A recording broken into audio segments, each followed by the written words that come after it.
नमस्कार, माझं नाव समीर नवनाथ बेनके. इथे माझे भाऊ सरपंच आहे मोठे आणि इथे आपले सप्तशृंगी मातेची पुजारी आहेत. आम्ही इथले व्यापारी, हे आपले शॉप्स आहे सर्व इथे.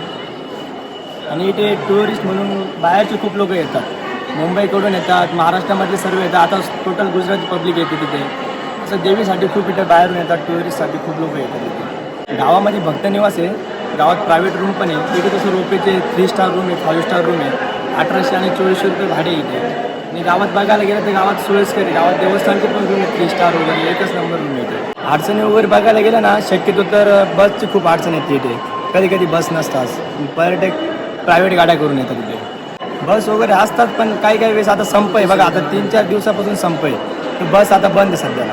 4 दिवसापासून बस बंद आहे. ते ATM एकच आहे गावामध्ये, त्यात पण कधी कधी पैसे नसतात. तर भाविकांना ते पण खूप त्रास होतो, पर्यटकांना तो पण खूप त्रास होतो.